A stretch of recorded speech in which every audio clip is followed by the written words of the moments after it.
Introductif, donc malheureusement, la gériatrie, c'est pas simplement ce que vous allez apprendre à l'ECN, mais c'est comme ça. Donc la gériatrie et l'ECN, c'est beaucoup de cours et de questions de cours. C'est un peu bête, mais heureusement, ça se résume pas à ça, mais malheureusement, c'est ce que vous allez apprendre. Ça, c'est une fois qu'on l'a dit. Donc c'est un peu la spécialité d'échelle. Donc vous allez avoir un peu marre au bout d'un moment, mais bon, c'est un peu obligatoire. Donc on va revenir un peu là-dessus rapidement aujourd'hui. Donc, il y a de quoi passer 1 heure ensemble, ça, je pense qu'il n'y a pas de problème. J'ai simplement sur le diaporama pour 2, 3 trucs, les points importants sont signalés par un petit logo. Les pièges que j'essaie de mettre en place, enfin de colliger, sont aussi par un petit logo. Alors cette année, j'ai pas eu le temps, je suis désolé avec la situation actuelle là, mais il y a quelques petits commentaires qui sont en vert sur les examens blancs de l'ECN 2019, où il y avait quelques pourcentages de questions assez informatifs pour vous par rapport aux erreurs qu'ont pu faire vos collègues l'année dernière. Donc voilà comment ça va se présenter sur l'heure qui vient. Alors, on va prendre chapitre par chapitre pour faire un peu bateau. Donc quelques chiffres, ça c'est assez rapide, il n'y a pas trop de pièges là-dedans. Donc 10% de population française, 75 ans, ça on va vite. L'espérance de vie à la naissance, il faut la connaître, mais ça c'est pas très compliqué, vous l'avez en tête, voilà. Ce qui est intéressant aussi de savoir, c'est qu'il y a une stagnation, alors qu'il y avait une augmentation exponentielle ces 30-40 dernières années. Et puis ça, c'est pas tellement possible à tomber en dossier ou en QI, mais sachez quand même que l'importance, c'est pas l'espérance de vie à la naissance, c'est pas très important quand on discute de gériatrie. L'espérance la plus importante, c'est celle pour les déjà vieux, qui ont déjà passé le cap, et l'espérance de vie sans incapacité, qui, elle, est encore en plus grande stagnation. Juste pour info, là aussi, c'est pas du QCM. Hein. Je pense pas que ça puisse tomber, mais c'est juste avoir un petit peu en tête que quand on réfléchit sur un DP à une problématique de geste invasif ou de thérapeutique invasive, donc faut pas réfléchir en espérance de vie à la naissance comme étant un peu une date de péremption, ce que les patients et les familles ont quelquefois en tête, mais au contraire avoir ces chiffres-là en tête, c'est-à-dire que à 80 ans, un homme ou une femme ont encore pas loin de 10 ans à vivre. 85 ans, c'est encore une bonne, comment dire, en moyenne aussi une bonne portion de vie à vivre, et donc la réflexion en termes de problématiques se base pas du tout sur l'espérance de vie à la naissance, mais se base sur l'espérance de vie quand on arrive vieux, entre guillemets. Nos sujets âgés sont les survivors et ont passé tous les caps d'espérance de vie, plutôt de mortalité entre naissance et 80 ans. Ça, c'est aussi pour des QCM, c'est assez bateau et question. C'est juste les mots-clés sur la biologie du vieillissement, en tout cas les aspects biologiques du vieillissement normal. Donc, avec ces mots-clés, normalement, vous répondez à tous les QCM possibles. Faut pas trop rentrer dans le détail. Il y a un petit peu plus dans le collège en termes de détails. Je pense pas que ça soit absolument indispensable, en tout cas en révision flash. Donc, vous apprenez ces mots-clés et normalement, vous vous en sortez pour tout ce qui est, on va dire, biologie du vieillissement qui peut tomber. Donc, s'il y a des questions, on le fera, mais sinon, il n'y a pas de choses particulières. Le vieillissement toujours, là il y a un petit piège, attention sur le collège, il y a un chapitre entier sur les vieillissements principalement cardiovasculaires et cérébraux. L'important à comprendre, c'est que l'on parle de vieillissement hors pathologie, c'est-à-dire que tous les éléments de cette diapositive surviennent avec un vieillissement normal, dit physiologique et non pathologique. Donc vous ne faites pas avoir si jamais il y avait un QRM là-dessus, une HTA systolique préférentielle, c'est du vieillissement normal, c'est pas de la pathologie hypertensive par exemple, et tout ce qui va être dysfonction diastolique et équivalent ou insuffisance cardiaque à fonction systolique préservée est normal dans le vieillissement physiologique cardiaque et c'est pas forcément dans la pathologie cardiologique. Voilà, tout ça c'est des petits éléments importants et là aussi les mots clés sont ceux qui sont sur cette diapo. Je ne pense pas qu'on puisse vous poser beaucoup plus de questions que ça sur les aspects physiologiques du vieillissement normal. Un petit truc, les choses importantes qui peuvent tomber à mon avis comme un petit DP ou en tout cas quelques questions de DP, c'est probablement sur le vieillissement cardiovasculaire. Il y a notamment quelques gériatres à tendance cardiologique, on va dire, dans ceux qui pourraient faire des questions au niveau national. Donc c'est probablement ça qu'il faut connaître le mieux, c'est probablement ça qui est le plus décrit dans le collège. Donc, n'hésitez pas à relire un petit peu ce chapitre-là rapidement pour savoir ce que c'est qu'une plante Sura, savoir comment ça bouge avec le vieillissement, etc. Sur le plan sémio, donc le chapitre personnage et malade, là aussi, pas beaucoup de choses qui peuvent tomber en termes de QI, mais plutôt avoir dans l'idée qu'un DP gériatrique va toujours se faire sous cette forme-là.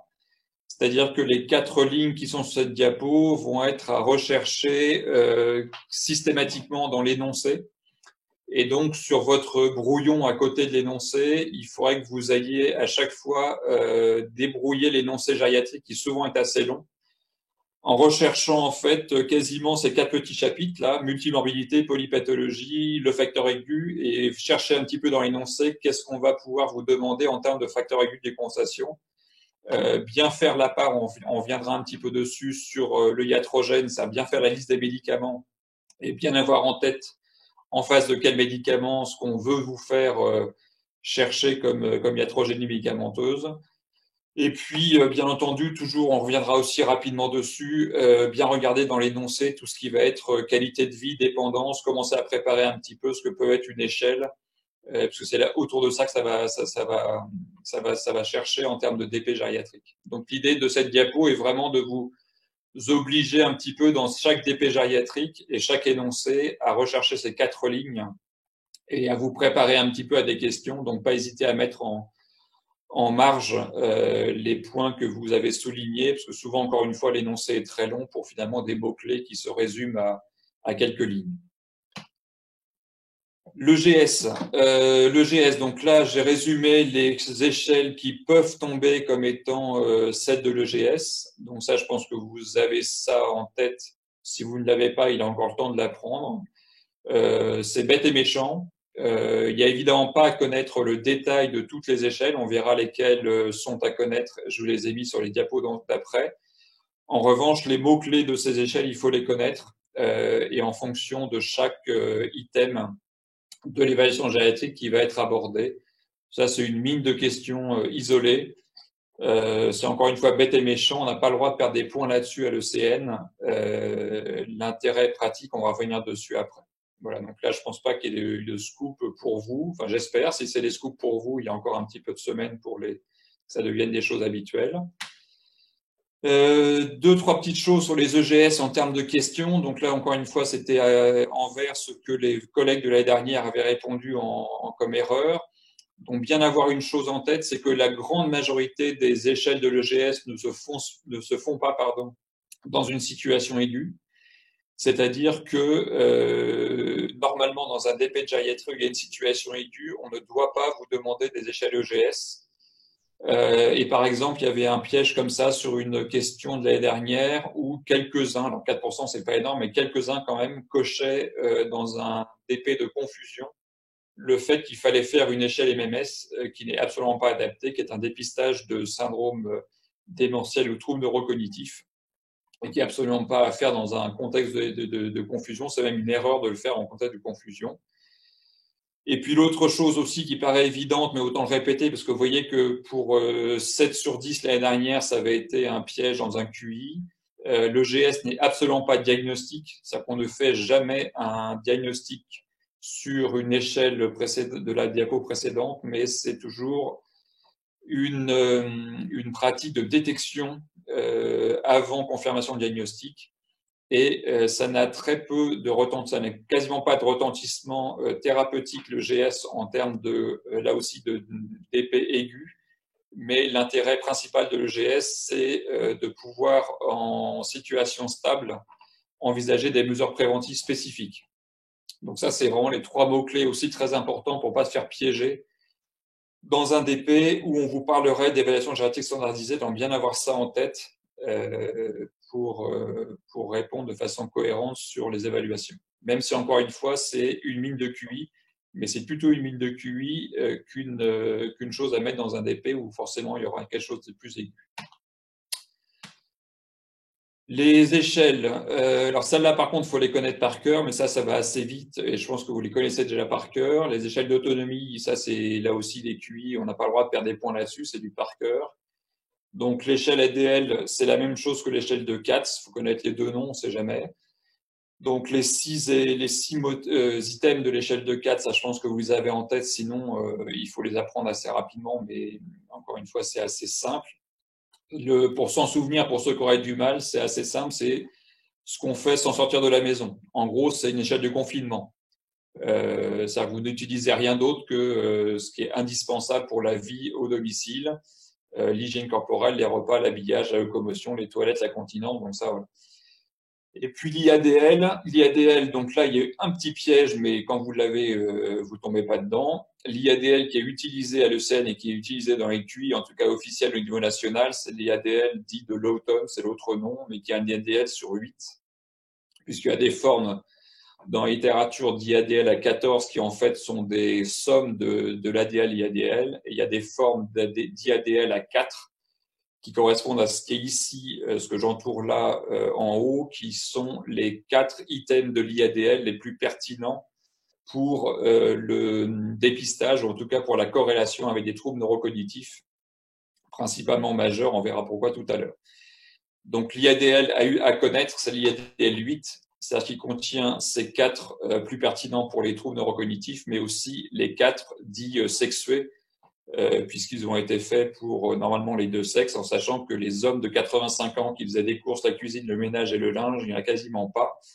Ça a changé maintenant et encore, mais voilà, donc c'est pour ça que ces items-là ne sont pas pertinents quand on s'adresse à un homme de 85-90 ans.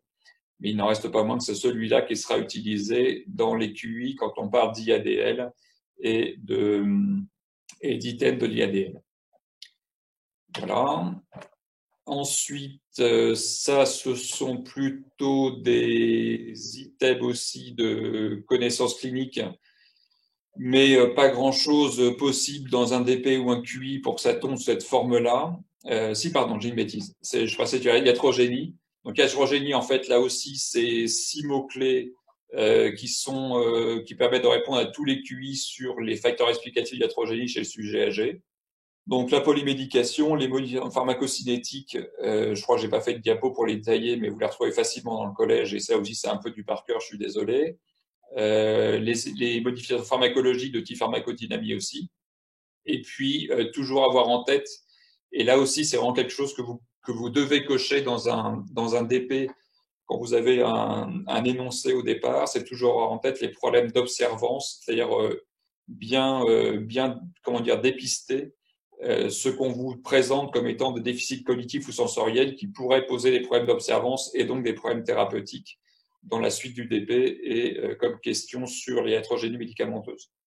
Et puis les autres éléments qui peuvent participer à cette iatrogénie médicamenteuse, c'est le nombre de prescripteurs, plus il est élevé, plus la iatrogénie est risquée, et l'absence de réévaluation de traitement antérieur. Mais bon, ça c'est des choses assez bateaux, mais ça permet de répondre aux questions sur les facteurs de iatrogénie médicamenteuse. En parlant d'hygiène médicamenteuse, donc ça c'est quelque chose qui normalement en amphi peut être assez convivial, même à 200, mais là évidemment ça ferait beaucoup moins convivial par Zoom. Mais l'idée c'est que vous cherchez un peu dans votre coin pendant 30 secondes, enfin 10 secondes, ce que vous mettriez en face de chaque molécule ou chaque famille de médicaments qui est à gauche. Et donc à droite vont apparaître les choses archi-bateaux qui vont survenir dans un DP dès qu'on va vous donner dans l'énoncé l'un ou l'autre de ces traitements par rapport au traitement habituel. Donc les AINS, s'il y en a, normalement, on n'a pas y en avoir, mais enfin, on va vous faire chercher après soit un problématique digestive, soit un problématique de rein, vous l'aviez deviné, je pense. Antihypertenseur, c'est assez simple. Il va falloir chercher dans le DP quelque chose qui va ressembler à tout ce qui va être facteur hypotensif, chute et les complications d'hypotension prostatique. Quand on vous parle d'un IEC, dans l'énoncé thérapeutique, vous cherchez systématiquement dans le DP le fait qu'il n'y ait pas une dégradation de la fonction rénale qui vous ferait éventuellement arrêter l'IEC transitorant, par exemple, et une dyskaliémie qui ferait les mêmes conséquences. Les anticholinergiques, on va vous faire chercher tout ce qui va être les complications anticholinergiques. Et en premier lieu, il y en a d'autres, mais il y a confusion et la rétention d'urine, principalement chez l'homme. Les neuroleptiques, s'il y en a dans le traitement, on vous fera chercher principalement un syndrome parkinsonien ou en tout cas un Parkinson-like chez un sujet âgé. Je ne pense pas qu'en gériatrie, on vous donne un syndrome malin des neuroleptiques. Donc, si on a un neuroleptique dans l'énoncé, on a le Parkinson ou en tout cas les éléments parkinsoniens qui peuvent survenir derrière. Et puis, bien sûr, le neuroleptique étant l'exemple type des anticholinergiques, on revient aussi à la ligne du dessus, c'est-à-dire que si on a un neuroleptique, on va chercher un facteur de précipitant pour ce qui est une confusion ou une rétention d'urine dans le dossier. Les diurétiques, ça va être tout ce qui est métabolique, dans les deux sens, j'allais dire, surtout en hypokaliémie, mais dans les deux sens pour la trémie, en hypo ou en hyper, et puis les désordres calciques pour certains diurétiques. Si on a un AVK dans l'énoncé, on va vous faire chercher des interactions médicamenteuses et il y aura probablement à un moment soit une problématique d'INR déséquilibrée, soit une problématique hémorragique ou à risque hémorragique qui ne sera pas là pour rien. Et si vous avez un ISRS dans l'énoncé, on va vous faire chercher derrière des complications les plus fréquentes des ISRS. Donc c'est généralement dans des dossiers de gériatrie, on trouve avec tous les coups presque une hypolatrémie pour dire que c'est une complication potentielle sous forme de SIADH. Et puis, sachez quand même qu'il y a des autres éléments d'effets secondaires d'ISRS qui peuvent tomber aussi comme étant présentés dans le dossier, comme des tremblements qui sont très fréquents, même si c'est pas forcément ce qui ressort le plus dans les... Enfin, moi, j'ai pas eu beaucoup de questions là-dessus, mais voilà. Alors, une petite question, là, j'ai pas mis que c'était un piège, mais attention, tout le monde n'est pas complètement d'accord, peut-être en fonction de vos confs ou en fonction des corrections de QI que vous avez vues. Certains disent que les ISRS ne donnent pas d'hypotension orthostatique. En pratique, au niveau national, on s'est mis un peu d'accord pour penser que les ISRS potentiellement pouvaient donner des hypotensions orthostatiques. Donc les QI où il y aurait complications d'ISRS, vous cochez hypotension orthostatique. En tout cas, c'est dans les RCP. Et tout le monde est à peu près d'accord pour les mettre, même si c'est probablement pas des médicaments très hypotenseurs, mais ils peuvent quand même de principe en donner. Voilà, donc ça, c'était juste un petit résumé très rapide et probablement pas exhaustif des grands classiques de la pathologie iatrogène médicamenteuse en gériatrie pour lesquels il faut faire attention à la liste des thérapeutiques, encore une fois en tête de dossier. Pour finir sur les médicaments, la liste d'anticholinergiques. Donc là, c'est juste pour vous dire que globalement, si vous voulez pas vous embêter à retenir, c'est tous les psychotropes sauf ce qu'il y a à la fin. Et quand vous retenez comme ça, vous y arrivez. C'est-à-dire tous les psychotropes et tous les antiépileptiques. Et on retire de ça les ISRS et les benzos.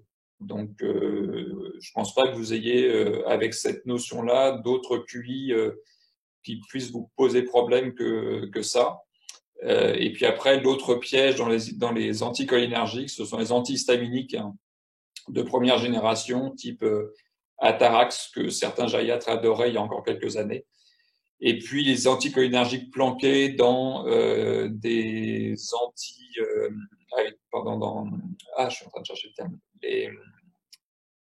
Tout ce qui va être les traitements de l'hyperactivité vésicale, je n'arrive pas à trouver mon terme, peu importe. Donc voilà, mais ça, il faut se méfier, il faut savoir que ça existe. C'est un peu piégeant, ça peut tomber dans un dossier de type MPH gériatrie, comme étant une problématique iatrogène qui n'est pas forcément évidente, et on vous sortirait à ce moment-là, par exemple, un état confusionnel en vous disant quels sont les médicaments qui peuvent jouer un rôle. Donc, il ne faut pas oublier ce type de traitement dans ces listes d'anticholinergiques. On peut peut-être faire une pause, je crois qu'on passe à autre chose, ouais. Vas-y, je te laisse s'il y a des questions particulières. Il y avait pas mal de questions sur les échelles gériatriques globalement. La première, si j'ai bien compris, c'est de savoir si finalement on pouvait utiliser le MMS un peu comme un outil de dépistage de la confusion en le répétant plusieurs fois durant l'hospitalisation. Ça serait un usage finalement détourné du MMS, ça n'a pas lieu du tout le faire dans ce contexte-là. La fluctuation dans une confusion, ça se voit cliniquement, c'est aussi rapporté par les soignants et il n'y a pas besoin de MMS pour le constater et surtout, c'est pas un bon outil pour la confusion. Donc MMS confusion, c'est non. Hein. Oui. Oui. L'autre question, c'était de savoir si finalement, lorsqu'on constate des symptômes de dépression, est-ce qu'il y a vraiment besoin de faire le GDS? Alors, moi, personnellement, je fais très peu le GDS, mais quand il y a je crois qu'on m'avait dit que quand on pose la question à un monsieur ou à une dame de savoir s'il est déprimé et qu'il dit oui, il n'y a pas besoin derrière de faire le GDS parce que ça reprend à peu près les mêmes choses. Donc, le GDS, moi, je le garderais bien si on a un doute, mais pas si le patient nous paraît déprimé comme ça avec les critères cliniques de la dépression. J'irai pas forcément faire le GDS puisque ça n'apportera pas grand-chose de plus, hein. Et il y avait une question pareille sur la DMA et la dénutrition. Bon, ça, si j'allais faire le score de DMA, MNA. MNA, pardon, oui. Et la dénutrition de manière systématique, je crois. Nous, c'est vrai qu'on se sert plutôt simplement de l'albumine et de la perte de poids. Bah, c'est un bon. Pardon, je reprends la main. Si on le voit, je sais pas. Oui. C'est un bon comment dire passage pour la diapo dénutrition. Donc dénutrition, là, je vais pas insister. Ça, c'est vraiment de la question bateau, définition. Donc ça, vous connaissez par cœur et on n'a pas le droit de se planter là-dedans. C'est pareil, perdre un point là-dessus, c'est impossible. Le seul piège de ça, mais vous le savez probablement, c'est qu'il faut toujours dire que c'est hors stade inflammatoire. Et donc, pour aller jusqu'au bout des choses, si vous avez un DP où il y a quelqu'un qui est très inflammatoire, on vous présente avec une CRP sur un élément aigu ou chronique, en théorie, on n'a pas le droit d'utiliser les critères de l'albumine, pardon, en tout cas comme critère de dénutrition. Voilà, donc ça c'est vraiment le seul piège, mais je l'ai vu assez souvent tomber dans des QI de la banque. J'ai pas souvenir dans les examens, mais en tout cas de la banque c'est sûr. Et pour répondre à la question MNA, en fait le MNA est obligatoire dans les critères HAS pour la dénutrition non sévère en tout cas. Donc il apparaîtrait de toute façon à faire. Alors maintenant, est-ce qu'on le fait systématiquement ou pas en pratique? Non, c'est vrai qu'on ne le fait pas systématiquement. Mais si, enfin, ça dépend vraiment en fait de la forme de la question. Si on vous pose cette question sous la forme des critères HAS, clairement le MNA rentre dedans, donc il faut faire le MNA au patient si c'est dans un DP par exemple. Si on vous pose ça sous la forme d'évaluation gériatrique, vous sentez que c'est une évaluation, on vous fait connaître les échelles, il faut sortir les MENA. Si en revanche c'est un QI où le patient est dénutri de façon évidente depuis le début, il n'y aura pas évidemment le MENA n'apporte rien de plus si vous avez déjà les autres éléments de dénutrition et a fortiori de dénutrition sévère. Donc, je ne sais pas si je réponds à la question telle qu'elle a été posée, mais voilà. Donc cette diapo, il n'y a pas grand-chose. Troubles nutritionnels, les facteurs de risque de nutrition, ça c'est pas compliqué. Je connais pas de QI où on ne coche pas tout. C'est-à-dire que pour faire simple, tout ce qui est dans un DP comme présentation du patient âgé, donc vous voyez un peu la liste, c'est quasiment tout ce qui peut être un facteur un facteur de risque, excusez-moi, de dénutrition. Et donc, en pratique, je ne vois pas un QI où on puisse vous proposer un item qui ne soit pas comme facteur de risque. Donc ça, c'est assez simple finalement à retenir. Donc la liste, finalement, vous pouvez l'apprendre. Je pense qu'elle est utile à apprendre, mais pour répondre aux questions, il est dur de se faire piéger. Les complications, ça c'est plus Sioux. Ça, vous en oubliez régulièrement. Alors, j'ai pas noté les pourcentages, mais en voyant les banques, on se plante assez souvent. J'ai un petit moyen mnémotechnique, pour ceux qui n'y arrivent pas, c'est Medix, parce qu'en fait, ça contient tout, le M, le E, le D, le I, le C, le S, plus les médicaments. Donc, ça vous permet de retenir, en fait, les listes des complications de dénutrition chez sujets âgés telles qu'elles sont notées dans les recommandations HAS et dans le collège. Donc elles sont ici, je ne vais pas trop insister là-dessus. Le petit bonus, mais je l'ai vu dans quelques questions, donc c'est vraiment un peu vache, mais pourquoi pas. Sachez que les dénutritions chez les vieux, ça donne de l'insulinorésistance transitoire. Donc c'est probablement celui-là qu'il faut retenir en plus du Medix. Le syndrome de Bastet-3, c'est vraiment pas une problématique gériatrique, c'est chez les très très grands dénutris, généralement plutôt des malades de réanimation prolongée, où on peut avoir une T3 basse sans autre déséquilibre thyroïdien. Mais vraiment, là, je pense qu'on est hors sujet en termes de gériatrie. Donc, par contre, le Medix vous permet de rien oublier, a priori, dans ces complications, parce que généralement, vous avez toujours un petit oubli, notamment déshydratation. Alors, certes, c'est pas une complication directe, mais c'est une complication associée très fréquente et c'est mis comme liste de complications de dénutrition chez le sujet. Ça, c'est aussi les quelques éléments, à mon avis, qui sont à retenir. Alors, quand vous faites le collège, quand vous lisez le collège plutôt, vous avez tout un tableau des apports quotidiens de telle ou telle molécule, tel ou tel, je suis en train de nutriment. Alors en pratique, on n'a pas pu freiner, pour être honnête, notre collègue nutritionniste qui a fait, ou plutôt spécialiste nutrition, qui a fait le chapitre. Honnêtement, je ne pense pas qu'il puisse tomber les besoins en magnésium du sujet âgé par jour, les besoins. Enfin bon. Donc je pense qu'en sachant ces deux éléments-là, c'est la kilocalorie et les protéines par jour, qui sont les objectifs protéines énergétiques du sujet âgé normal, ça suffit pour répondre à 99% des questions. Alors après, ceux qui ont assez de temps pour revoir les détails du tableau des objectifs nutritionnels peuvent le faire, mais voilà.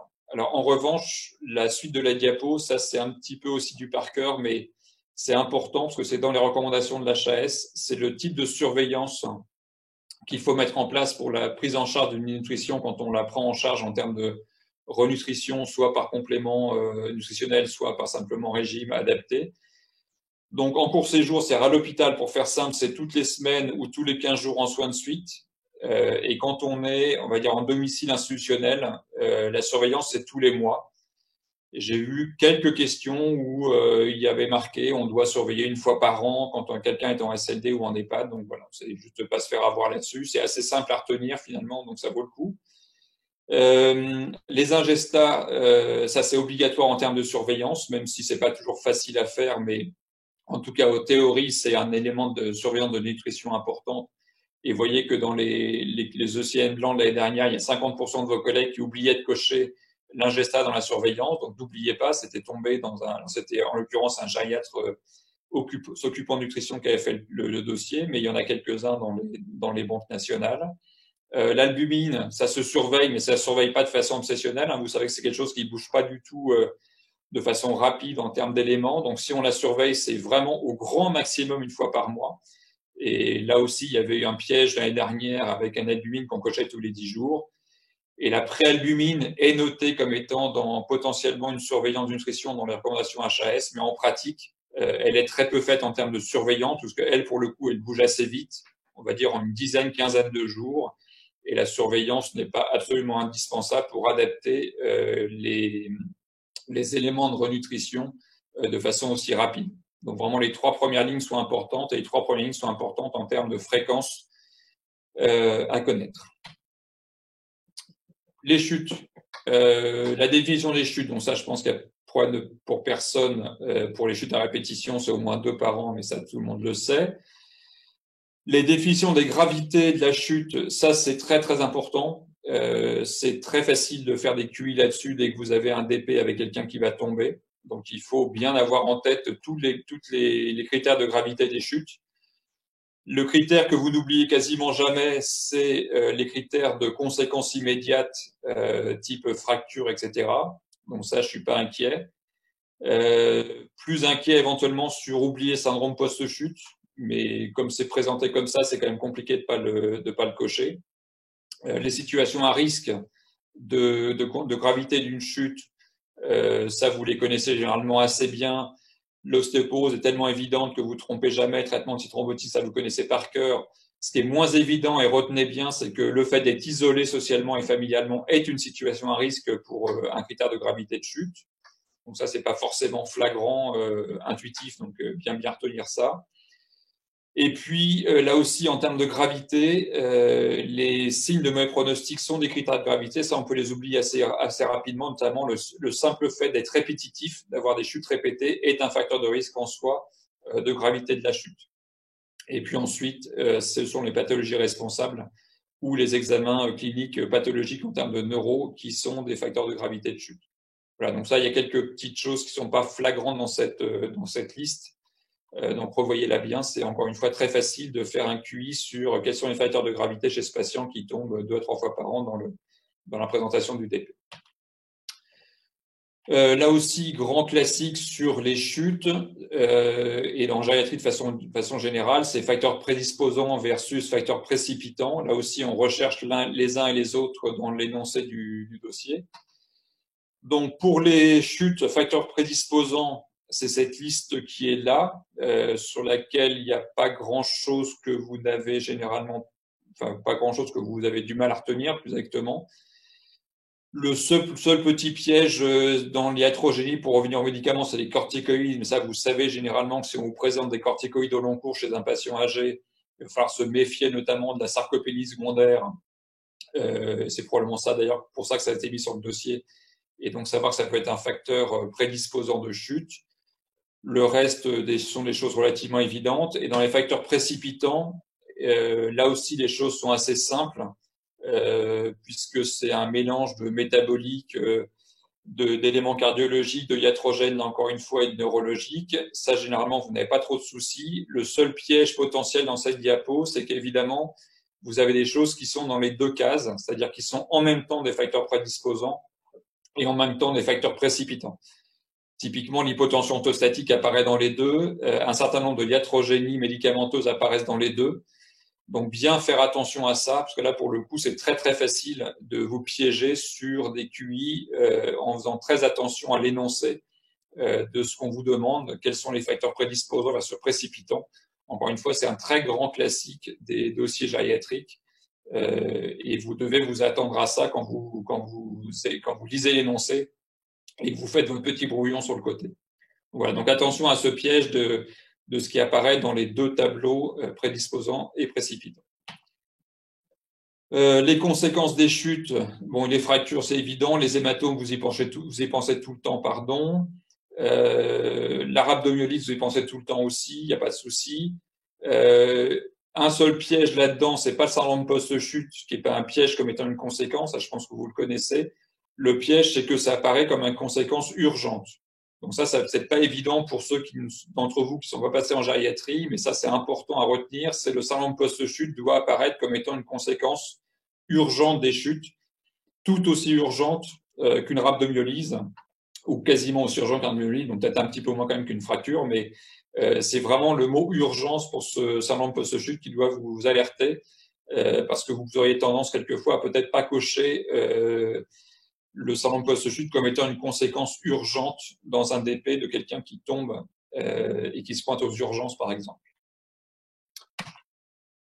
Les facteurs de risque de récidive de chute, alors là, c'est pareil, c'est du par cœur, je suis désolé, mais c'est le décubitus prolongé, ça c'est évident, le facteur de nombre de chutes aussi, et puis là, le seul piège, mais que je vois pas très bien comment faire différemment, c'est que dans le collège, dernière version, et dans les recommandations de l'HAS sur les chutes qui commencent à dater un petit peu, les 4 tests mentionnés pour évaluer le récidive de chute ne sont pas tout à fait identiques.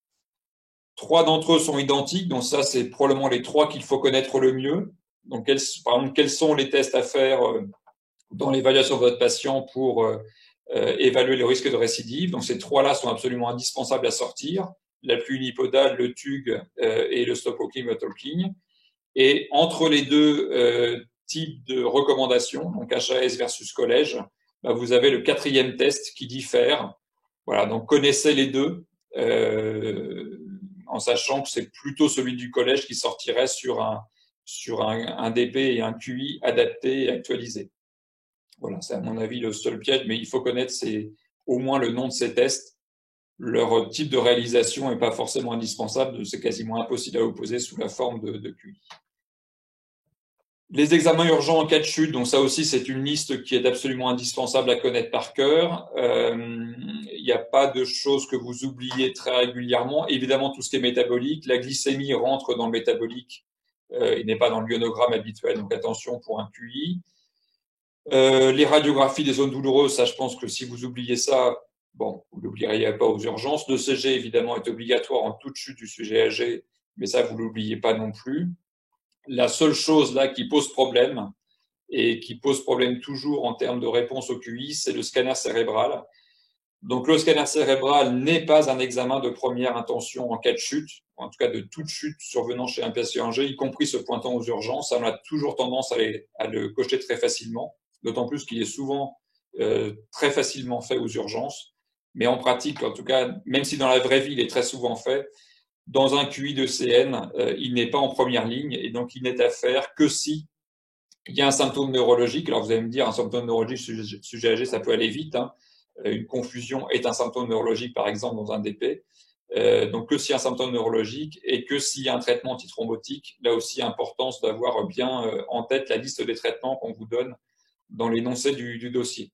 Mais encore une fois, attention, le TLM cérébral n'est pas à faire de façon systématique en termes d'examen urgent en cas de chute, alors qu'on a tendance à le cocher très très facilement. On finit sur les chutes peut-être avant de faire une petite pause de questions. L'hypotension orthostatique, ça je ne ferai pas l'insulte. Je vous conseille de le connaître parce que dans ceux qui font les questions au niveau national, il y en a qui sont un peu obsédés d'hypotension. Ceux qui connaissent bien la Salpêtrière et le service de Marc Verny et son PU savent de qui je parle.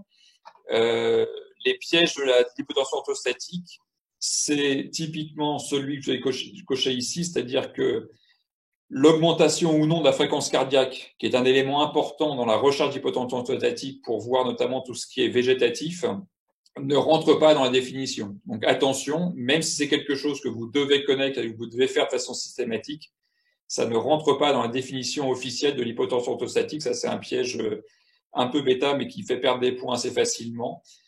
Et l'autre chose aussi, c'est que le diagnostic d'hypotension peut être retenu en cas de symptomatologie typique, même si la recherche est négative. Donc là aussi, ça ne rentre pas dans la définition, mais en revanche, ça fait prendre le diagnostic d'hypotension si jamais la symptomatologie est typique, alors même que vous n'avez aucun des éléments sur la PAS ou la PAD qui est définition. Donc là, vous ne faites pas avoir.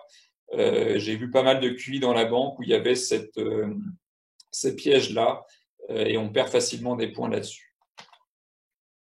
Pour les prises en charge de l'hypotension orthostatique, il y a tellement peu de choses que je ne pense pas que vous puissiez oublier grand-chose. Évidemment, c'est l'arrêt de tous les traitements potentiels, enfin tout ce qu'on peut arrêter en tout cas en traitement hypotenseur ou équivalent. Pensez là-dedans aux psychotropes, on l'a dit tout à l'heure. L'hydratation du malade optimale, ça c'est plutôt dans l'hospitalisation en cas de situation aiguë. Et les contentions veineuses, même si on ne sait pas très bien à quoi ça sert, ça reste dans la liste habituelle des prises en charge, donc il faut les cocher comme étant la prise en charge thérapeutique de l'hypotension orthostatique. Ça, c'est moins important pour les chutes parce que maintenant, avec les QI, enfin, sachez qu'il peut y avoir un QI là-dessus, donc, mais là aussi, sur un QI, c'est difficile de se tromper. Donc, ça, c'est les mots-clés de l'ordonnance de kinésithérapeute chez un patient chuteur. Mais généralement, ces mots-clés se retrouveraient dans le QI et je ne vois pas très bien comment vous pourriez passer à côté de ne pas les cocher. Et je ne vois pas non plus quel autre item on pourrait vous proposer comme étant un item qui puisse vous tromper dans l'ordonnance. On s'arrête là pour les. Il y a des questions pour les chutes et tout ça. Oui, il y avait quelques questions pour les chutes. La première, c'était sur le scanner cérébral. Donc, évidemment, c'est sous antiagrégant et anticoagulant. Il y en a un qui se posait la question de savoir s'il fallait faire s'il n'y avait pas de traumatisme crânien. En pratique, si un patient tombe et qu'il n'y a pas de traumatisme crânien, il n'y a pas d'indication à le faire. Le problème, c'est de savoir si quand un patient âgé arrive aux urgences, a fortiori, s'il a des troubles cognitifs, ce n'est pas forcément toujours évident de savoir s'il y a un traumatisme crânien. C'est pour ça qu'il est fait assez facilement. Il y avait également une question sur le bilan biologique urgent en cas de chute. Donc les CPK, elles augmentent, le risque de rhabdoménise augmente avec la durée de station au sol.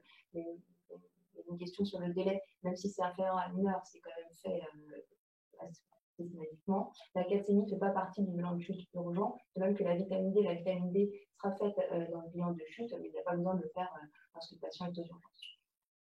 Une autre question, c'était sur la dose de corticoïdes qui favoriserait donc la sarcopénie. Et voilà, c'était la question de savoir si c'était également pour une petite dose, notamment à dose substitutive. Là encore, je ne sais pas si on peut vous embêter sur la dose de corticoïdes. Il faut retenir que les corticoïdes, quelle que soit la dose, finalement, favorisent la sarcopénie, etc. Non, les corticoïdes, je pense que ça sera vraiment quelqu'un qui aurait typiquement une maladie inflammatoire rhumatologique chronique dans le dossier et qui a une dose, on va dire, significative en chronique. C'est-à-dire qui a au moins reçu à un moment 0,5 mg kilo et qui reçoit au long cours quelque chose comme 10 mg, chose comme ça. C'est pas quelqu'un qui aurait d'hydrocortisone pour une insuffisance surrénale chronique. Voilà, on vous présenterait un truc assez typique avec un corticoïde pris au long cours pour du rhumato-inflammatoire, très probablement. Et peut-être une dernière, c'était de savoir si le sexe féminin était un facteur prédisposant de chute. A priori, ce serait tombé sur un QCM. Là, je vais peut-être laisser Eric répondre. Moi, j'avoue, je n'avais pas la notion. J'ai pas la notion non plus, donc je suis désolé. Enfin, si jamais il y a cette question qui reste, vous nous l'envoyez par mail, je vais mettre le mail tout à l'heure et je vérifierai sur le collège qui est noté. Mais pour moi, il y a pas dans les chutes, il n'y a pas de facteur sexuel en termes de facteur de risque. Mais on peut vérifier si voilà. Ok, c'était bon pour les. Et time up and go test, c'est 20 secondes. Enfin, je parle Ah. Et time up and go test, c'est toujours 20 secondes, parce qu'il y a une question qui est revenue 2 fois. Ouais, mais c'est pas une mauvaise question. Je sais pas si je la parle correctement. C'est pas une mauvaise question parce qu'en fait, le time up and go test dans les évaluations cette fois-ci n'ont pas de risque de chute mais de marche. C'est un petit peu de sus, mais dans les recommandations de kinésithérapeute, par exemple, il y a le 30 secondes qui apparaît. C'est-à-dire qu'il est significatif au-dessus de 30 secondes pour ce qui est des troubles de la marche. Mais honnêtement, on rentre dans un détail là qui me paraît pas. Donc, c'est vraiment 20 secondes qui est à retenir comme étant un facteur de risque de chute. Et c'est dans ces cadres-là, je pense qu'on vous en parlera dans un dossier de gériatrie. C'était bon, le reste. OK. Donc, on passe au neurocognitif. Donc, la confusion, ben, ça, c'est des choses que vous savez bien. Donc, les mots-clés sont ici. Ça, vous le savez généralement, il n'y a pas de souci. Le DSM-4, DSM-5, c'est à peu près les mêmes définitions, ça n'a pas changé. Méfiez-vous d'une chose, vous voyez, c'est 10% de vos collègues se sont plantés l'année dernière. Il y avait un patient dans un DP de mémoire qui avait une forme apathique. Et l'apathie étant déjà une forme de confusion. Ça revient d'ailleurs à repencher sur la question du scanner cérébral arrivant aux urgences. Par rapport à ce que vous sur les chutes, effectivement, vous avez raison, c'est en cas de traumatisme crânien, mais dès que vous avez le moindre élément confusionnel et l'apathie en éteint aux urgences, par exemple, vous ne pouvez pas jurer que le patient ne vous raconte pas sa chute de façon correcte et qu'il n'y ait pas eu un traumatisme crânien. Donc, c'est dans ce sens-là où n'importe quel antithrombotique va vous amener à faire le scanner. Je referme la parenthèse. Donc, sur ces confusions, je ne pense pas que vous ayez beaucoup de soucis là-dessus. Vous connaissez très bien ces mots-clés, donc ça, on ne se trompe pas là-dessus. Donc, le piège, encore une fois, c'est l'apathie. Autre petit piège, attention, je le mets ici, c'est tout élément cognitif dans la définition. C'est-à-dire qu'on a tendance à penser que c'est toujours le problème de mémoire d'orientation temporospatiale, mais à la limite, quelqu'un qui aurait un trouble de langage habituel sur, par exemple, un état de trouble neurocognitif et qui se majore, bah, c'est une majoration d'un élément cognitif, donc ça rentre dans un élément de confusion. Donc voilà, c'est un petit peu vache comme QI, mais n'ayez pas simplement en tête qu'un confus est simplement perdu dans le temps et l'espace, ça peut être tout élément cognitif, c'est comme ça que c'est marqué dans le DSM-5. Pour les confusions, les facteurs de fragilité ou facteurs prédisposants, ça veut dire la même chose. Là, pour le coup, il y a le sexe masculin qui apparaît. C'est peut-être là où il y a eu confusion, mais peut-être pas. Il faut que je vérifie pour les chutes, encore une fois. Pour le reste, les choses sont assez simples. Il faut connaître cette liste aussi par cœur. C'est un grand classique. Et là, encore une fois, c'est vraiment toujours la même chose. Mais quand on vous présente un dossier, enfin dans un dossier, dans un DP, un patient en détail, en fait, on va vous présenter tout ce qui peut apparaître dans cette liste-là. Et donc, vous cochez d'avance tout ce qui peut être des facteurs prédisposants. Et vous voyez qu'en fait, ces facteurs prédisposants à la confusion sont un peu souvent les mêmes que les facteurs prédisposants à la dénutrition, etc. Donc, ça vous aidera de toute façon à vous faire une petite colonne. Qu'est-ce que je mets en prédisposant? Voilà, donc ça, confusion, il n'y a pas de piège particulier sur ces facteurs prédisposants, à mon avis. Les facteurs précipitants, bah, c'est à peu près pareil que la nutrition, c'est-à-dire que là, c'est tout ce qui va arriver dans le DP, donc je vois pas très bien quel item peut ne pas apparaître comme étant un facteur précipitant de confusion dans un DP. Les pièges que j'ai retenus ici, c'est attention au sevrage. On a tendance à penser confusion et iatrogénie quand on met un traitement en place, notamment un nouvel ISRS ou un nouveau psychotrope ou quoi que ce soit. Mais attention aussi, méfiez-vous dans les DP quand il y a un élément de sevrage Alors, sevrage n'est pas toujours dit comme ça. On ne va pas vous dire il a été sevré en benzodiazépine. Ce serait trop facile. Mais si vous avez la notion qu'une benzodiazépine, par exemple, je pense que c'est vraiment typiquement ça qu'on mettra dans un DP, dans le traitement habituel, et qu'on vous dit que, ou vous devinez que le patient s'est pas nourri depuis 48-72 heures, qu'il a été isolé, qu'il n'y a pas son infirmière qui est passée, etc., eh bien, vous notez sevrage, et il peut y avoir quelque part le fait que cet élément de sevrage volontaire ou non est un élément de facteur précipitant de confusion. Un petit mot sur l'infection. Toutes les infections peuvent précipiter principalement sur les troubles neurocognitifs antérieurs vers un état confusionnel. J'en parle ici parce que dans les éléments de prise en charge étiologique de confusion aux urgences, vous avez sur le collège, je crois que je ne l'ai pas pris dans la diapo d'après, vous avez la bandelette urinaire.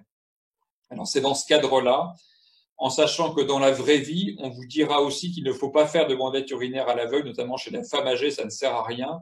La valeur prédictive positive est quasiment nulle en termes de corrélation avec la confusion, mais n'empêche que ça apparaît dans le collège. Et donc la bandelette urinaire apparaît dans les choses à faire en termes de confusion. Et donc on peut retenir l'infection par ce biais-là. Attention aux douleurs. Alors ça, attention, je pense que dans un QI, vous n'oublierez pas, mais dans la vraie vie, par contre, on a tendance à l'oublier assez facilement. N'importe quelle douleur peut donner une confusion chez un patient avec trouble neurocognitif antérieur, principalement. Les problématiques métaboliques, généralement, ça, vous n'oubliez pas. La calcémie, on vous l'a tellement répété que je pense que maintenant, vous l'avez en tête, mais c'est vraiment un des grands pièges qui peut être oublié en termes de bilan métabolique en confusion, c'est la calcémie, mais quand apparaît dans un QI, on a du mal à pas la cocher quand même.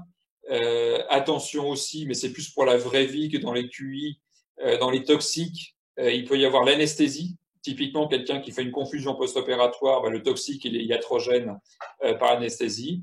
Et puis les toxiques auxquels on ne pense pas forcément beaucoup chez le sujet âgé, c'est l'alcool. Il y a encore beaucoup de patients âgés qui sont alcooliques, même si les grands alcooliques meurent souvent avant. Mais on a des patients qui commencent leur alcoolisme très tard.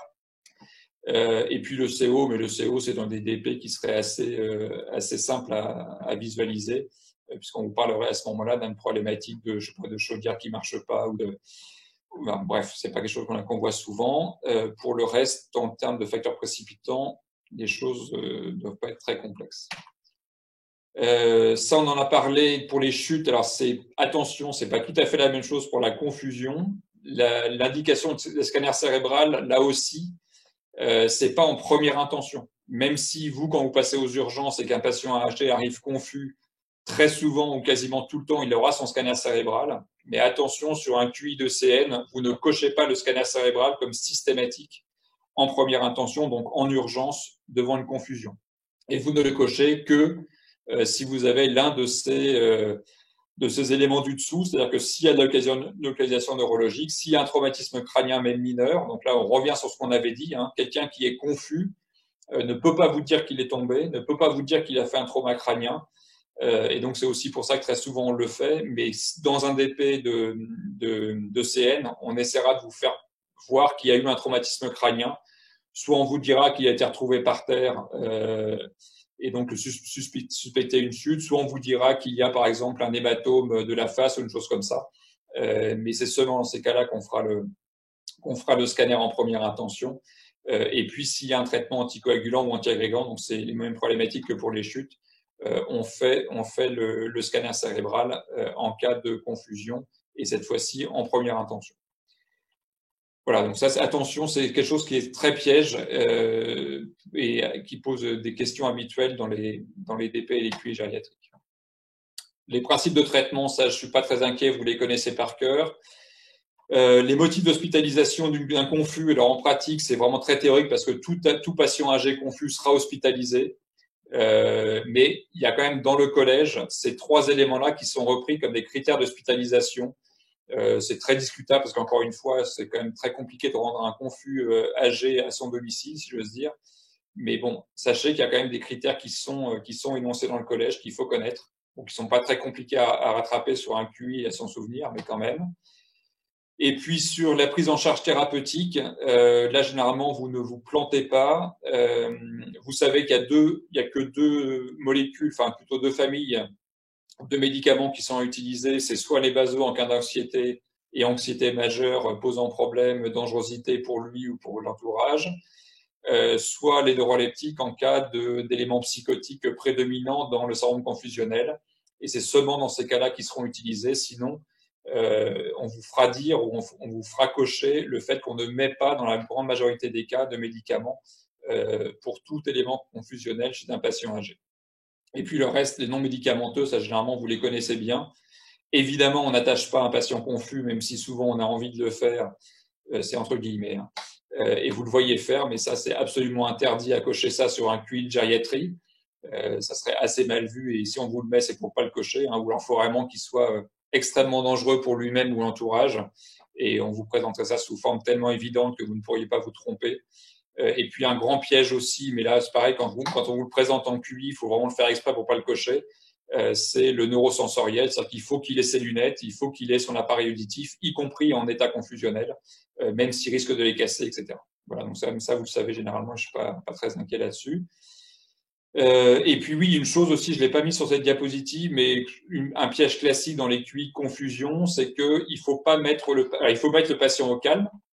Ça, c'est une chose, mais au calme, ça veut pas dire le mettre dans un coin, dans un milieu très calme et dans le noir. Au contraire, vous savez qu'il faut allumer la lumière, il faut que le patient soit dans un milieu où il puisse se repérer, et surtout pas le mettre dans un box urgence dans le noir. Certes, c'est calme, mais ça majeure la confusion. Ça, c'est un petit piège qu'on peut voir, que j'ai vu dans 2-3 QI, que j'ai oublié de mettre sur cette diapositive.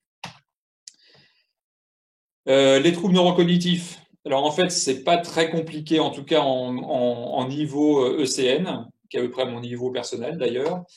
J'ai mis ici les recommandations, pas les recommandations, les critères DSM-5 du trouble neurocognitif majeur.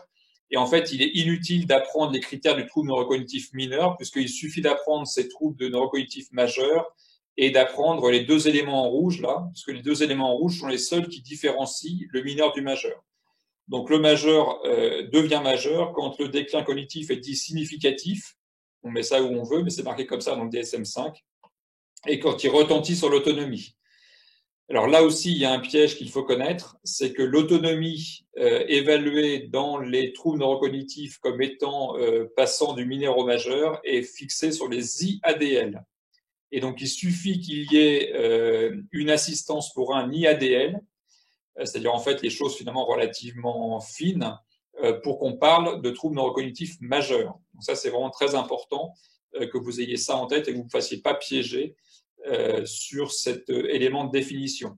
Autre élément aussi, le piège que j'ai mis ici, c'est que le déclin significatif n'est pas, dans tout domaine de cognition.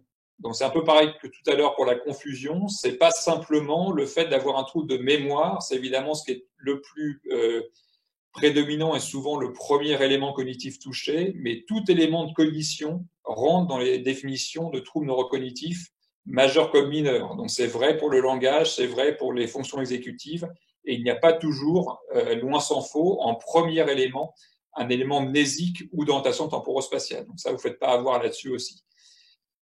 Pour le reste, c'est évidemment hors syndrome confusionnel. Ça revient un petit peu à ce qu'on disait tout à l'heure. Hein. Quand vous avez un syndrome confusionnel, vous ne pouvez pas évaluer de façon correcte les éléments neurocognitifs en termes de période chronique ou stable, si j'ose dire. Donc ça, c'est pour le DSM-5. Les éléments en faveur d'une maladie d'Alzheimer devant un trouble neurocognitif, d'ailleurs qu'il soit mineur ou majeur, puisqu'on peut avoir un trouble neurocognitif mineur, anciennement appelé MCI, donc Mild Cognitive Impairment. Ça veut dire la même chose, hein, TNCM et Mild Cognitive Impairment. Donc, on peut avoir des éléments en faveur de l'Alzheimer dans ces cas-là. Donc, ça, c'est assez facile. Pour le coup, l'Alzheimer, c'est quasiment tout le temps la mémoire qui est touchée en premier lieu, et principalement les éléments de mémoire d'apprentissage. Ça, généralement, vous le savez bien. L'évolution progressive régulière, donc ça, c'est la pente classique régulière et relativement douce du pronostic Alzheimer. Et puis l'absence d'arguments pour autre démence, là, dans un QI, on peut vous mettre tout et n'importe quoi, c'est-à-dire classiquement tout ce qui va être un élément en faveur de vasculaire, ça, il n'y aura pas de plateau, il n'y aura pas d'éléments il n'y aura pas de fluctuations qui peuvent être des éléments en termes de corps de Lévy, par exemple. Il n'y aura pas d'éléments neurologiques associés de type syndrome extrapyramidal ou choses comme ça. Enfin bon, là, il faut connaître un petit peu les éléments principaux des autres démences, mais Ça, généralement, je suis pas très inquiet, vous les connaissez bien aussi. Et puis, dans un DP gériatrique, on ne vous parlera pas des mutations génétiques qui sont dans la définition DSM-5 des facteurs en faveur d'Alzheimer. Mais ça, ce n'est pas valable pour les Alzheimer du sujet âgé, mais seulement pour les Alzheimer du sujet de moins de 60 ans. Les arguments, alors ça c'est un petit piège. Là, je vous ai présenté dans cette diapo, je reviens dessus rapidement. Ça, c'est les arguments Alzheimer tels que le DSM-5 les définit. Par contre, il y a beaucoup d'autres arguments en faveur de l'Alzheimer en dehors du DSM-5. Donc, faites bien attention à l'énoncé de la question. Ça serait un piège un petit peu vache aussi à mon avis, mais si on vous parle d'arguments Alzheimer DSM-5, c'est la diapo d'avant. Si c'est argument Alzheimer tout venant, il faut rajouter ces critères-là. C'est-à-dire évidemment le critère d'épidémiologie, de fréquence. C'est de loin la maladie, enfin le trouble neurocognitif majeur le plus important en fréquence. Il faut connaître quelques éléments rapides du bilan neuropsychologique et en pratique, c'est le profil hippocampique avec l'atteinte, on l'a vu, d'apprentissage mnésique et temporal interne veut dire la même chose.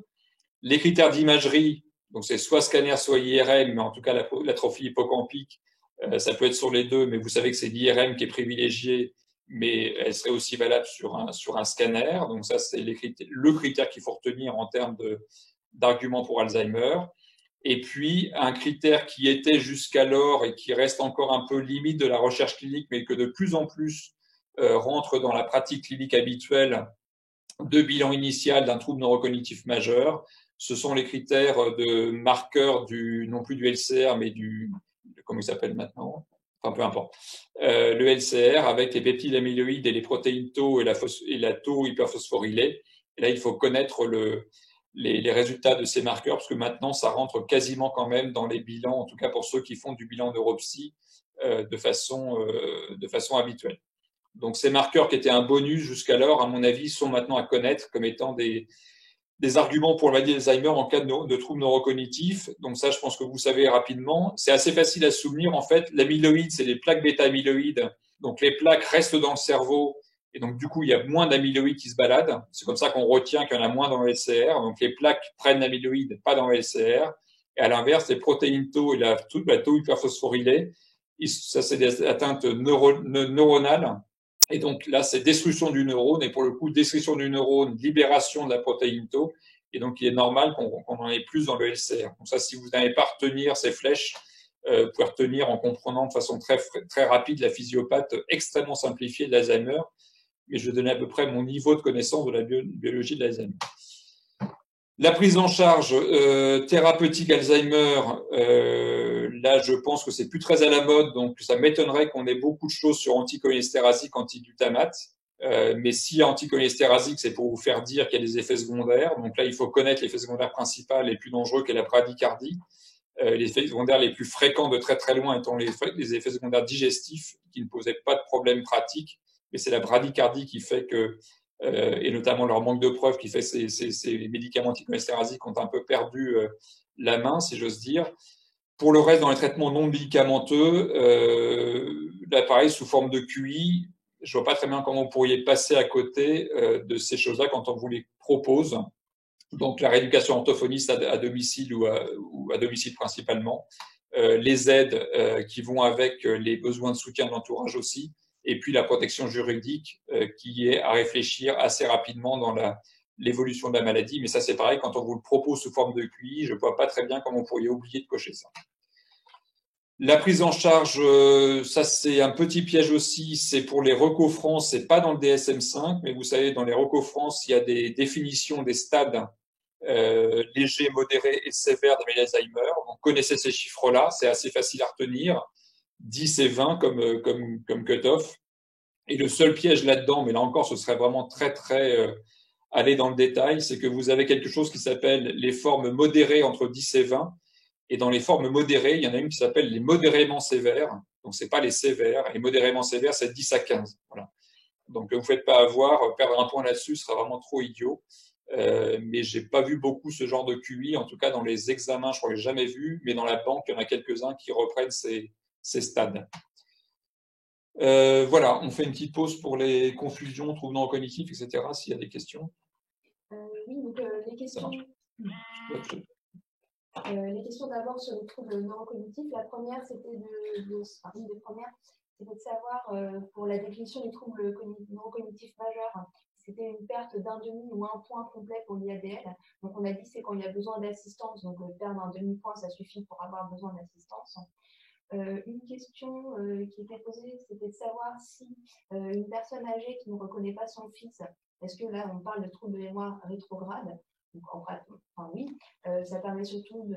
Enfin, ce que je voulais vous dire, c'est que dans les troubles cognitifs évolués, évidemment, il y a toutes les mémoires et plein d'atteintes cognitives. Et c'est d'ailleurs pour ça que quand un patient a un trouble cognitif évolué, on ne propose plus de bilan neuropsychologique parce que tout est un petit peu intriqué et c'est difficile de démêler vraiment l'atteinte. Est-ce que c'est une maladie d'Alzheimer? Est-ce que c'est quelque chose d'origine vasculaire? Donc, ce qui a été dit pour la maladie d'Alzheimer, notamment les troubles de mémoire antérograde, évidemment, c'est un stade débutant, il y a un stade évolué, il y a un petit peu tout qui va être touché. Pour la confusion, donc c'était des questions portaient essentiellement sur la distinction entre facteurs précipitants ou non. Donc c'était sur l'âge et le sexe masculin qui a priori fait partie de ce qu'on a dit là, mais qui ne fait pas partie des recos HAS. Ouais, mais c'est dans le collège, j'en suis sûr, ça. Donc, je pense que il faut le considérer comme étant un facteur de risque à mettre, à cocher. Ouais. Et il y avait aussi la question sur l'isolement social, là aussi qui avait été coché a priori vrai dans une des confs C6. C'était une question de savoir si c'était vraiment un facteur de confusion, parce qu'a priori qui n'a pas été non plus noté cette fois-ci dans le collège.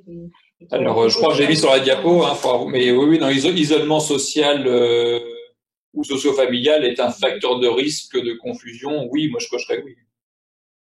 Ouais, c'était essentiellement ça. Il n'y a pas eu la même question. Ok.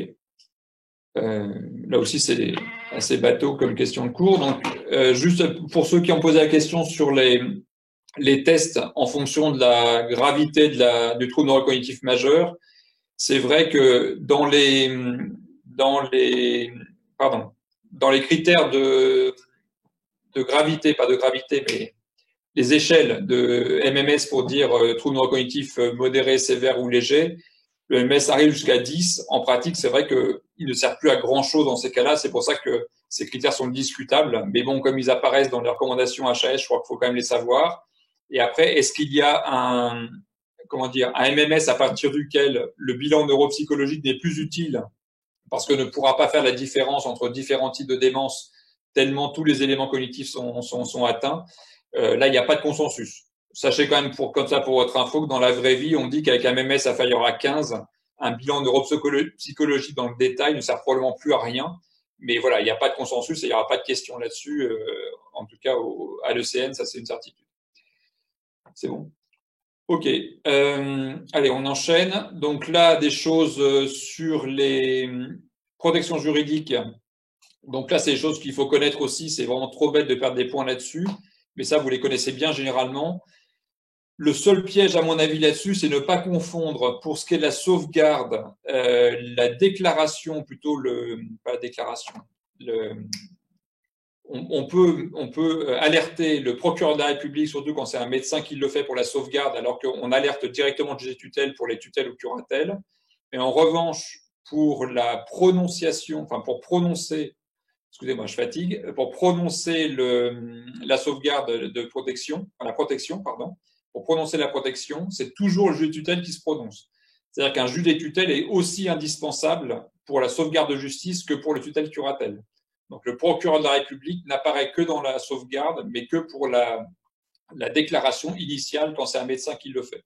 Je ne sais pas si je suis clair, mais voilà, c'est ça, c'est juste un petit piège, ne pas se fourvoyer dans ce piège. C'est toujours le juge de tutelle qui est indispensable pour prononcer à l'arrivée la mesure de protection juridique. Autre piège aussi pour la sauvegarde de justice, ce n'est pas rétroactif. Alors ça, c'est dans la loi, c'est clair, il n'y a pas de rétroactivité de la sauvegarde de justice, même si dans la pratique clinique, il y aura potentiellement une rétroactivité, mais qui ne sera actée que secondairement par le juge.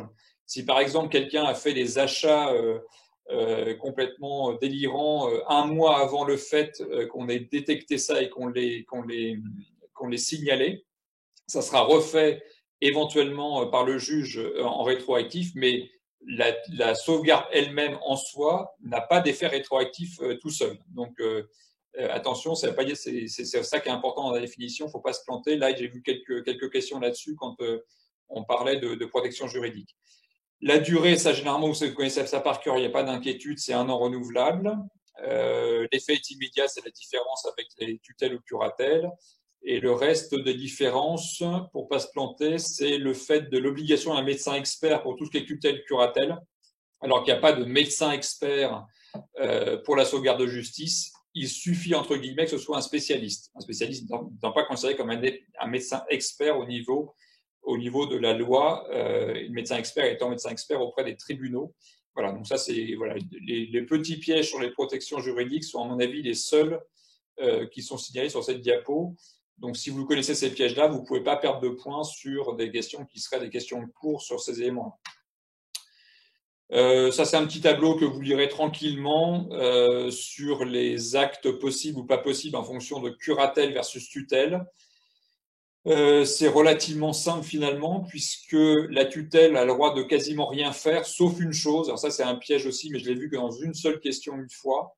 C'est quelqu'un qui est sous tutelle, bizarrement, peut avoir une autorité parentale. Alors bien évidemment, il l'aura en pratique avec le tuteur derrière lui, mais ça ne retire pas son autorité parentale. C'est un piège, là on pourrait se faire avoir facilement, parce qu'on a tendance à dire que ça ne peut pas être un parent, entre guillemets, avec une autorité normale. Pour le reste, ce sont principalement les actes de disposition qui sont interdits dans les deux cas, et sinon les actes type administratif sont permis pour tout ce qui est, pour quelqu'un qui est sous curatelle, y compris droit de vote. Bon, c'est des petites choses. Là, en fait, c'était un tableau qui résume les quelques QI que j'ai vu passer dans les banques avec les pièges possibles entre curatelle et tutelle. Donc, voilà.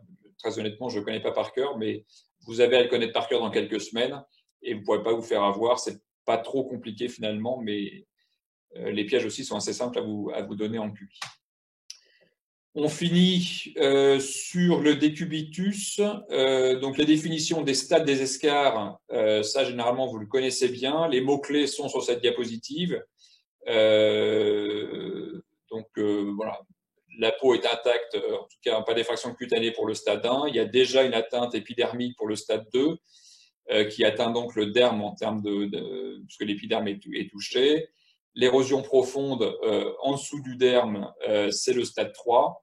Et puis, l'atteinte au stade 4, c'est quand on a une atteinte d'une structure sous-jacente de type os, articulation, muscle, tendon, etc. Donc ça, avec ces mots-clés-là, vous ne pouvez pas vous tromper. Le seul piège pour ceux qui n'auraient jamais vu d'escar de leur vie ou fait très peu de lésions escar, c'est le stade 2, phyténulaire, où on a l'impression qu'il n'y a pas d'effraction cutanée, mais la bulle en soi est déjà une atteinte épidermique. Donc une bulle est un stade 2, puisqu'on a déjà une atteinte d'épiderme, alors même qu'il n'y a pas d'effraction cutanée. Voilà, c'est vraiment le seul piège. Cette photo n'est pas très belle, parce qu'on pourrait croire qu'il n'y a pas de bulle, mais il peut y avoir des plus jolies où vous verrez une bulle. Et donc, la bulle est un stade 2. Voilà, c'est à mon avis, en termes de photos éventuelles sur un QI ou sur un dossier, le seul piège que vous pouvez avoir pour stader de façon incorrecte les escarres.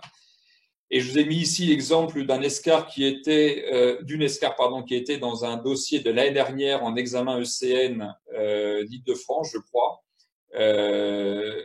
Il y avait 60% de vos collègues qui faisaient une échelle de risque d'escarre, donc Norton ou Braden, devant ça.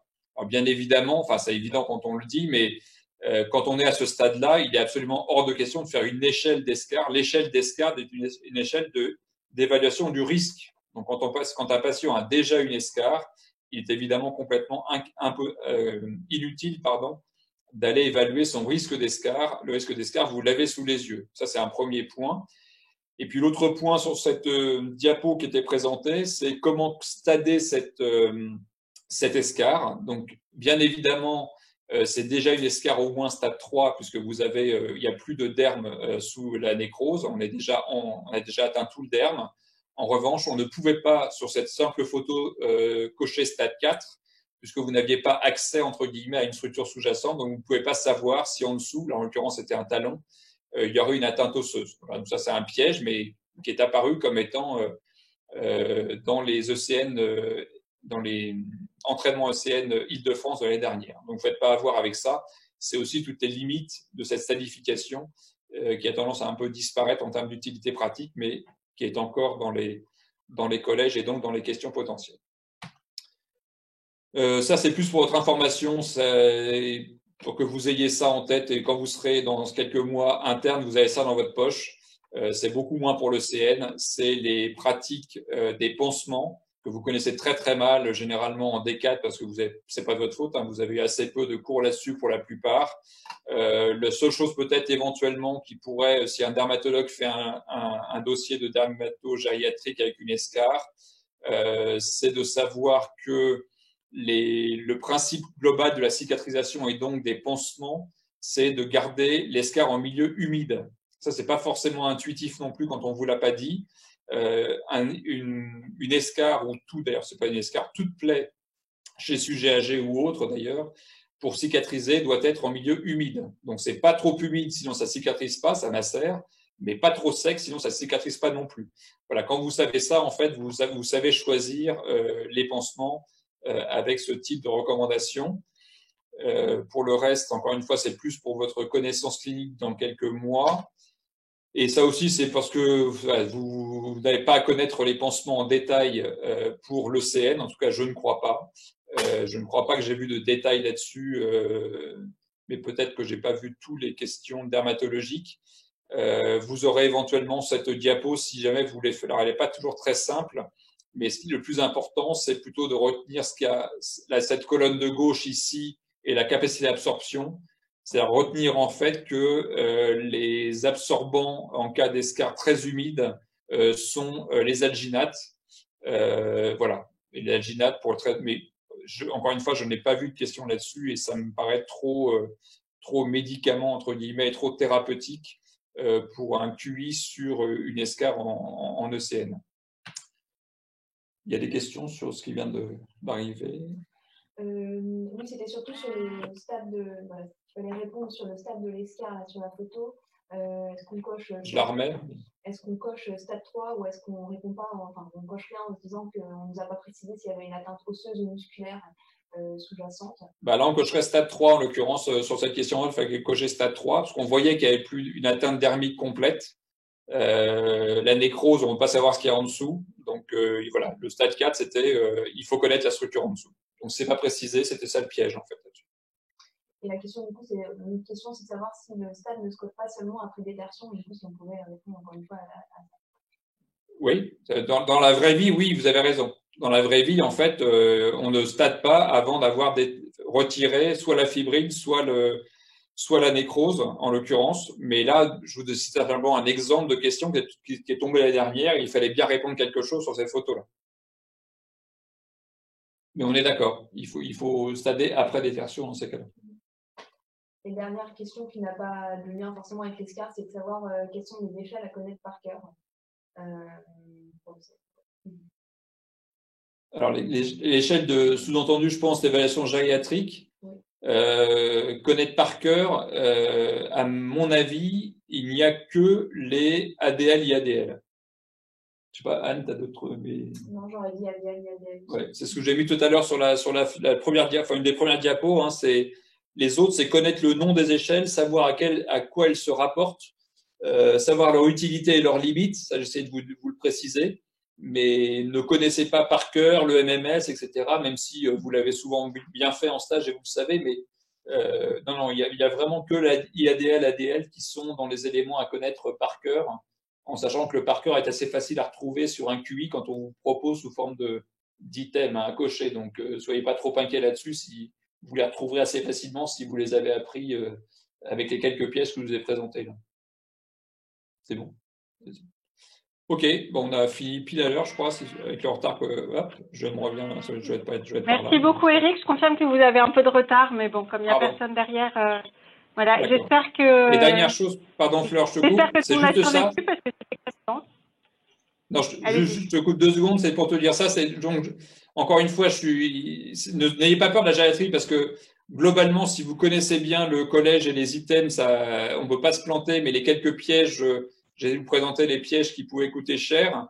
Et puis, si jamais, pour certains d'entre vous, il y en a qui sont intéressés par le DES, je fais un peu de pub en passant, n'hésitez pas, hein, il y a deux mails qu'on se passe l'un et l'autre. On est tous les deux coordonnateurs du DES Île-de-France, donc n'hésitez pas pendant cet été à venir nous voir ou à poser des questions par mail. Voilà. Et les mails servent aussi évidemment pour les questions qui vous inquiéteraient en attendant le CN sous forme de forum. On répond directement, soit via Fleur, soit directement à vos mails.